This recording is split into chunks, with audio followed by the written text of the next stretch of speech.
Well, what do genetic race differences imply? Chapters 8 to 10 get down to important cases, deploying accepted norms of justice, self-defense, reciprocity, and individual liberty in connection with racial preferences, crime, civil rights, and the use of race in judging individuals.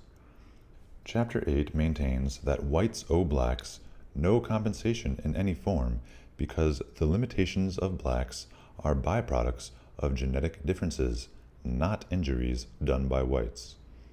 It insists that virtually all arguments for preference are at bottom compensatory, which is why criticisms of affirmative action that do not engage the causes of race differences invariably miss the point. Chapter 9 maintains that fear of black crime is rational, that ordinary standards permit private race-conscious avoidance of black crime, and that race-conscious measures by the state in the exercise of its police function are also acceptable in principle. Chapter 10 argues that attention to race is consistent with treating people as individuals. Sorting people is inevitable, I say. What matters is sorting them correctly. Some classification by race is warranted, for example, by the correlation of race with crime. Other classifications, such as those assumed by compensatory racial preference, are unwarranted. But racial categorizing is not objectionable per se, nor need it violate the principle embodied in the 14th Amendment that people should be treated as equals. This principle means only that differential treatment must be justified by some relevant trait, and, for many private and perhaps some public purposes, race is relevant. While races are groups, membership in a race is a trait of individuals. It is for me to decide how much risk I want to take. Statistics are a very good way of measuring risk. If there is one group of people who commits one crime per 100 people, and another group of people who commit 2 crimes per 100 people, that might seem like a small difference to some people, and it might seem like a large difference to others. I mean, it is double. You could look at it as double, or you could look at it as just one more. But I have the right to decide whether that's too much risk for me. And it's not an asshole move to say, yeah, I can live with 1 out of 100, but 2 out of 100? Yeah, I don't want to be around people who are committing crime at that high rate.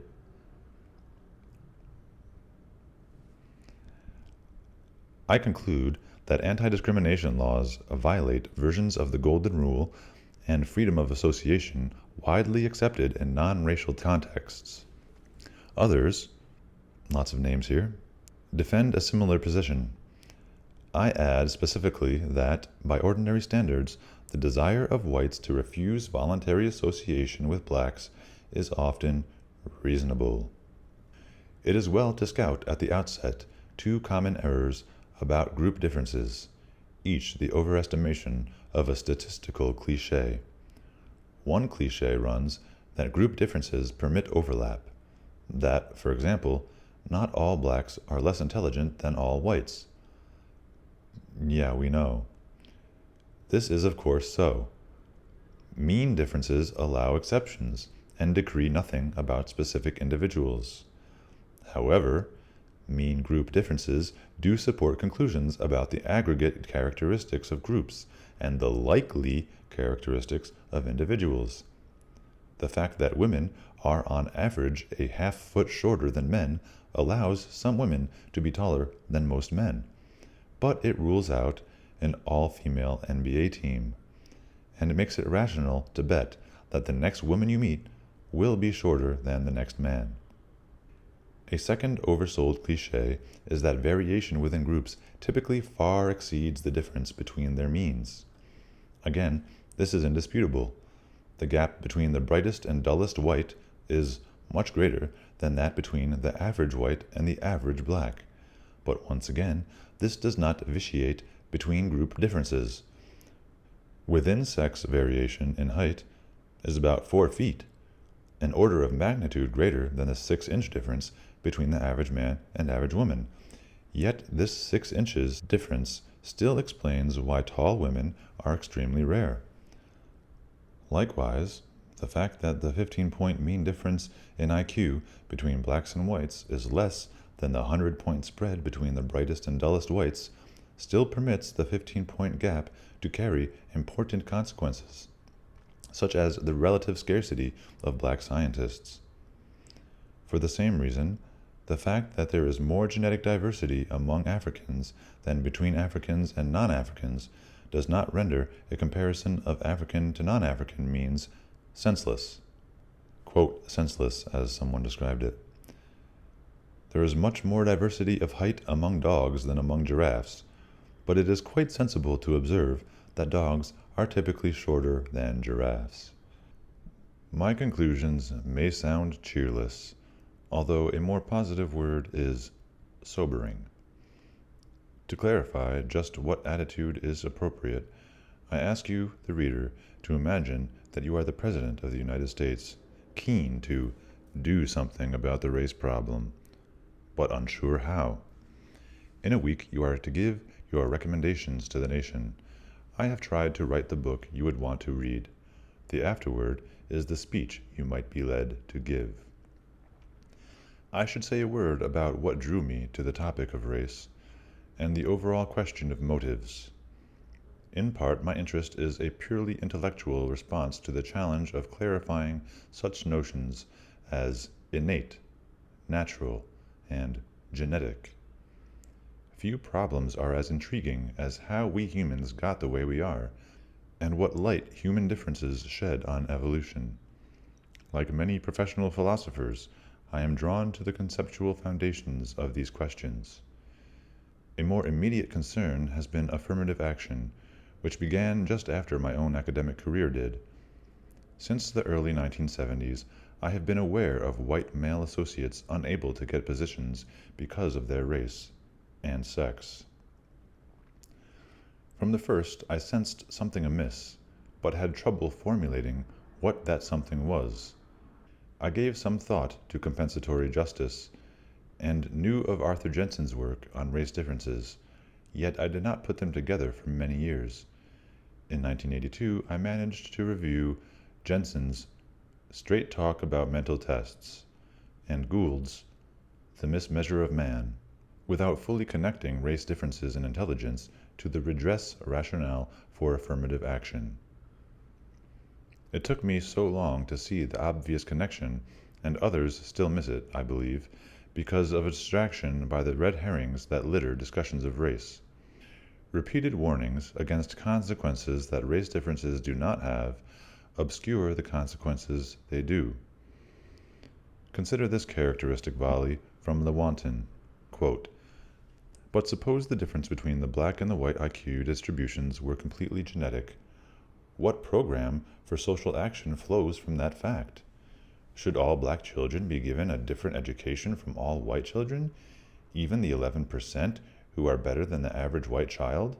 Should all black men be unskilled laborers, and all black women clean other women's houses?" No one is saying that.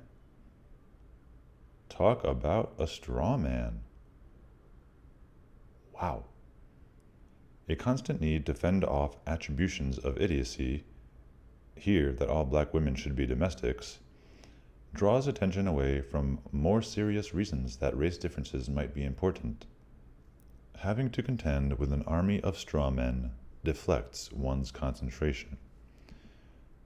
That opposition to hereditarianism is associated with the political left may suggest that I stand on the right. Understood as the view that democratic liberties are a facade for oppression, leftism does indeed strike me as absurd. Yet on matters of race, the orthodoxy of the right is no more enlightened than that of the left, and in some ways less coherent. The left holds that blacks would do as well as whites, but for racism, while the right holds that blacks would do as well as whites, but for well-meaning government policies like welfare that sap black ambition. The seductions of popular culture are also sometimes added. The left's theory may be wrong, but it observes the form of correct reasoning. It tries to deal with conflicting evidence, positing unconscious structural discrimination to explain black failure in the United States after the passage of civil rights measures, and internalizing of the white man's image of blacks to explain the decline of post-colonial Africa. On the other hand, while conservatives have made a strong case that welfare has accelerated black crime, poverty, and illegitimacy, they ignore the fact of whites to respond as blacks do to welfare incentives available to both races, and explain black failure in the post-civil rights era as a legacy of slavery in language borrowed from the left. Conservatives such as Thomas Sowell, aware of the worldwide failure of black cultures to develop European and Asian levels of technology, circularly attributes this failure to black culture. I like Thomas Sowell. He has some very good insights. But yeah, when it comes to this, since he's black, I think it's understandable for him to have a bit of a blind spot.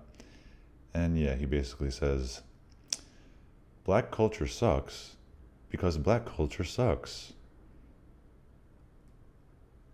Which isn't really an explanation. If you have two brain cells, you can see that. But at least he doesn't say, it's Whitey's fault. Man.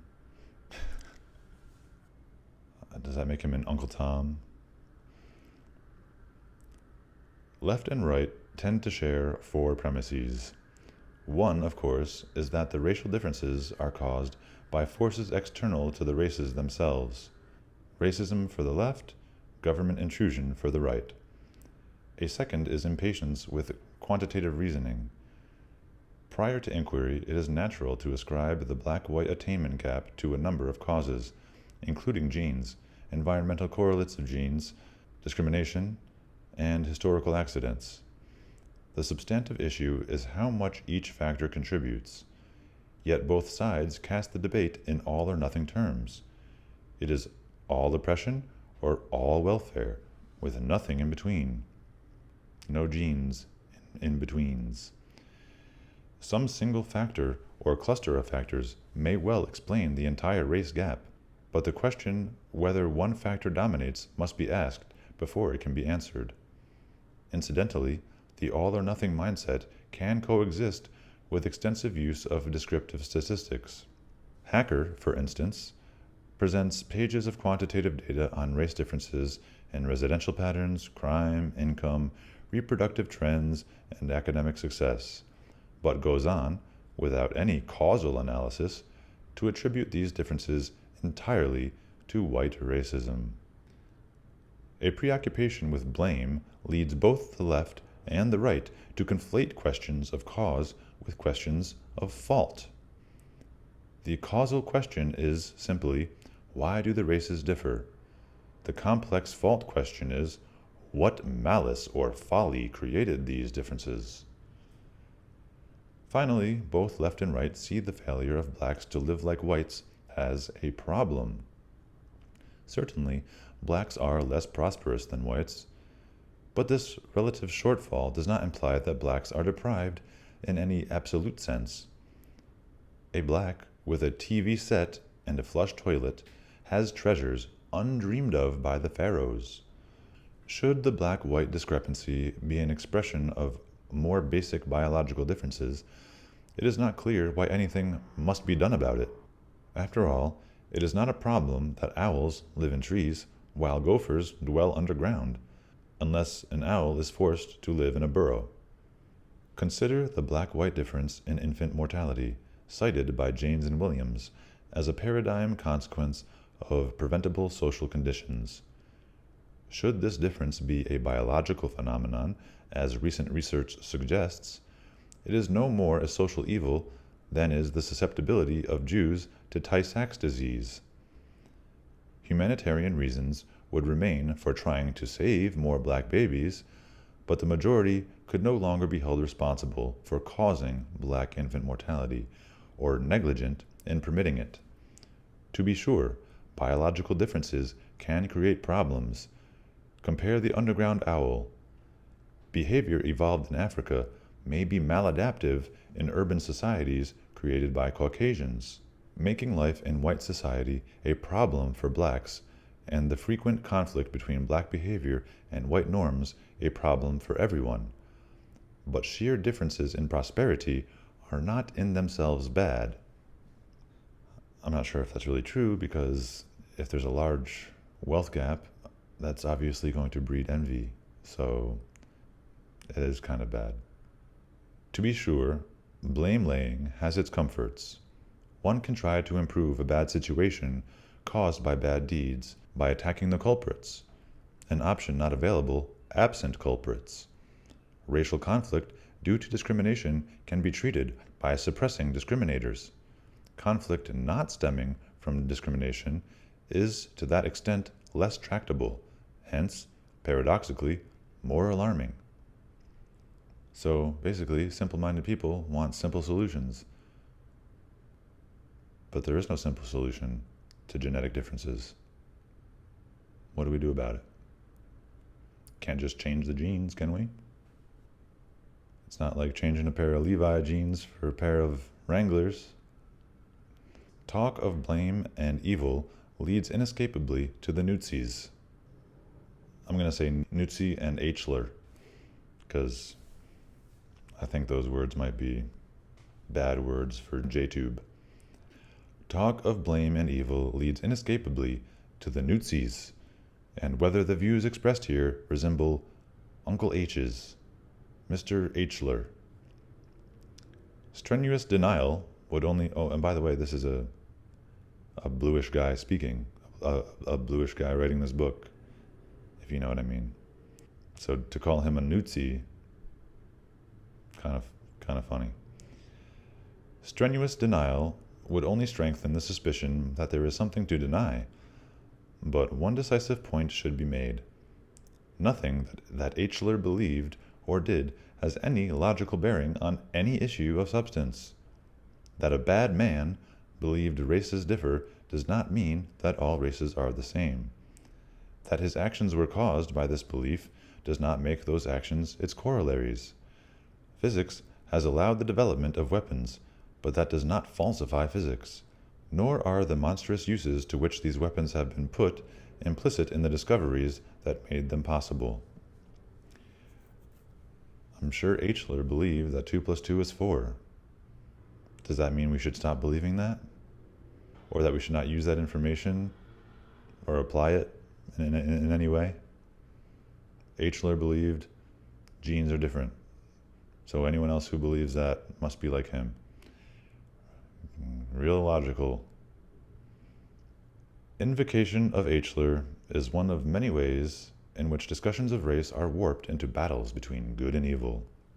That's not what this is. I'm just trying to understand reality here. I don't have evil motivations. I don't want to hurt anybody. And neither does any sane racist. We're just trying to explain why things are the way they are and not be blamed for things that aren't our fault. Let's see. Invocation of Hler is one of the many ways in which discussions of race are warped into battles between good and evil. Another is the contrast between sympathy for the underdog, the decent motive driving many environmentalists, with hereditarian meanness. I'm a big meanie. Why you gotta be so mean? If you think I'm mean, you're an idiot. And I don't really care what you think, because idiots are wrong all the time. Is that too mean? Oops, sorry. Still another is the counsel that genetic race differences should be denied, whether they exist or not, because focusing on nature breeds fatalism, while focusing on nurture encourages social reform. So basically, people prefer pretending that it's all environmental factors, because then there's something that they can do about it. It gives them a sense of comfort and hope. Understandable, but misguided. Mostly misguided. Blacks have a practical interest in environmentalism inasmuch as it justifies racial preferences. and a psychological interest in it insofar as it explains away failure. As for harm, telling blacks that their estate is due to oppression rather than lack of ability can only stoke resentment, which, by the way, is why they steal so much. Think about it. They want their reparations, man, and they ain't getting them, so they gonna take them. Sorry, Walgreens. Sorry, CVS. Sorry, anybody with a bicycle. Any white person with a bicycle. You gotta give me that. Because of racism. Because of slavery. Don't even pretend that that is not what is going through many, many, many black brains when they decide to steal stuff. They're just getting what's coming to them. They think it's compensatory. You know I'm right. Furthermore, blaming crime, black or white, on oppression weakens society's will to restrain it, and hands criminals the rationalization that they are entitled to the possessions of others that they covet. Which is basically what I just said. Calling talk of race differences an excuse for perpetuating inequity begs the question: black poverty and educational failure are inequities only if the races do not differ. Should biological race differences exist, the arrangements complained of may be equitable after all. First deciding what is equitable and then attacking extant social arrangements on those grounds puts the cart before the horse. The proper course is to examine the facts first, then, by their lights, assess the state of society. To this examination we now turn. So that's the end of chapter 1, and there are a couple of footnotes here that I wanted to read. There are 15 altogether, but I'm just going to read 2. Footnote number 10. When I mentioned race differences in intelligence in print, responses included death threats, feces in the mail, arson, telephone harassment, and efforts by my college to revoke tenure, which necessitated a federal lawsuit. Other academics who have publicly urged a role for genes in behavior, such as Jensen, Rushton, and E.O. Wilson, report similar and often less pleasant experiences. Rushton has been investigated by the Canadian government for dissemination of hate literature. Sounds like Ernst Zundel. I don't know if you ever heard of him. Look him up. ERNSTZUNDEL. Hate literature, punishable by 2 years imprisonment. Wow. And footnote number 12. Nozick, that's the author's name, currently believes freedom of association should be limited by the need to express social solidarity, and would apparently endorse a ban on speech that is, quote, offensive to blacks, Jews, homosexuals, Armenians, Asians, and American Indians. All groups, quote, membership in which is part of their self-conception, end quote. So I guess membership in a white ethnicity is not part of anybody's self-conception. Kind of a arbitrary group there, or group of groups. What about Indians? What about Japanese? What a stupid thing to say. Well, on that note, the people who disagree with us are stupid. As if we didn't already know this. Convincing them that they're stupid is a monumental task that will probably never be achieved because they're too stupid to know how stupid they are. I'll see you in chapter 3 probably. I think I'm going to skip 2 altogether. Peace.